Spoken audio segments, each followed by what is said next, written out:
जीवन में पहली बार मैं किसी मदरसे के भीतर दाखिल हो रही थी।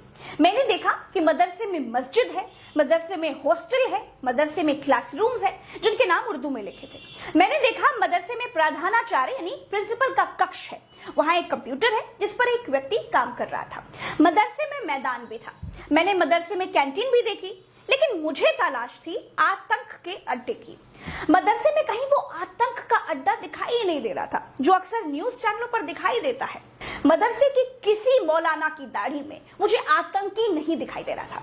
मैंने देखा कि टीचर्स, जिनको बच्चे उस्ताद या दूसरे नामों से बुलाते हैं, उनमें प्रिंसिपल के सामने खुद को अच्छा शिक्षक दिखाने की होड़ चल रही थी, खुद को बेस्ट क्लास टीचर दिखाने की कोशिशें चल रही थी। मैंने देखा कहीं उर्दू की क्लास चल रही थी, कहीं हिंदी की क्लास चल रही थी, कहीं अरबी पढ़ाई जा रही थी, कहीं विज्ञान पढ़ाया जा रहा था, कहीं अंग्रेजी पढ़ाई जा रही थी। मैंने बच्चों की आंखों में डॉक्टर बनने का सपना देखा। और आप क्या बनोगे? डॉक्टर। डॉक्टर बनोगे?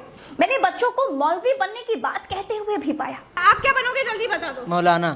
कोई बच्चा कहता है मैं डॉक्टर बनूंगा, कोई बच्चा कहता है कि जी मैं तो मौलवी बनूंगा, कोई कहता है कि मैं इंजीनियर बनूंगा, कोई बोला मैं साइंटिस्ट बनूंगा। लेकिन मैं गोदी मीडिया को देख करके गई थी। मुझे तो तलाश थी उन बच्चों की जो कहते कि मैं आतंकवादी बनूंगा, जी मैं फिदाइन बनूंगा। लखनऊ के जिस माहद मदरसे में मैं गई थी, वहां पूरे देश से बच्चे पढ़ने के लिए आए थे, यहाँ तक कि विदेशों के बच्चे भी थे। मैं नेपाल का रहने वाला। नेपाल के रहने वाले हो? कहाँ से आए हो? आसाम से। हम कश्मीर से। कश्मीर से हो आप कहाँ से आए हो? बिहार से। आप बताओ। सिद्धार्थनगर। आप बताओ। यूपी। बताओ। दिल्ली। मैंने सारे बच्चों के बस्ते चेक करवाए, एक एक किताबें खंगलवाई, लेकिन किसी के पास बम बनाने की बुकलेट नहीं मिली। किसी के बस्ते में बम बनाने का सामान भी नहीं निकला, ना कोई डेटोनेटर, ना कोई जेलेटिन की छड़े, ना कि माचिस का कोई बुरादा। आश्चर्य था कि सब के सब पढ़ने आए थे, सबके सब बस्ते में पेन कॉपी यही लेकर के आए थे। फिर मदरसे में आतंक का वो अड्डा कहाँ था जो बेस्ट्रीम मीडिया के टीवी चैनलों पर दिखता है?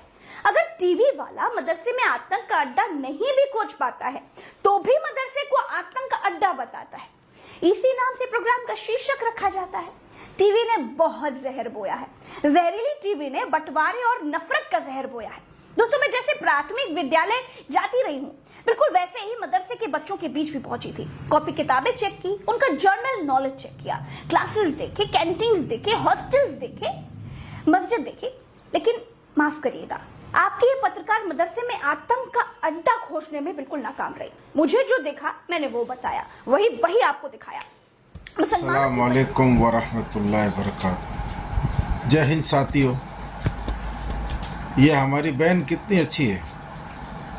इसने मदरसे में चली गई, पूरी जानकारी ली, मदरसे के अंदर गई है, उसने हॉस्पिटल देखा है, हॉस्टल देखा है, बच्चे को पढ़ाते हुए देखा है।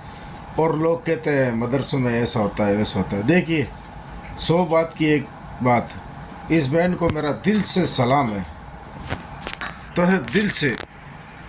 अल्लाह जानता है ये बहन बहुत तरक्की करेगी और सच बोलती है ये बहन। मेरा इसको दिल से सलूट है। ऐसी बहनें रहेगी, ऐसे भाई अगर रहेंगे ना, तो हम लोगों को कोई अलग नहीं कर सकता, कोई फूट नहीं डाल सकता। देखा कितनी अच्छी बात करी हमारी प्यारी बहन ये। मैं इसको दिल से सलूट मारता हूँ, बहुत अच्छी है। इसने मदरसे के अंदर, हमारी बहन गई, इसने मदरसे में बच्चे को पढ़ते हुए देखा, मदरसे में पार्क देखा, हर एक चीज़ देखी।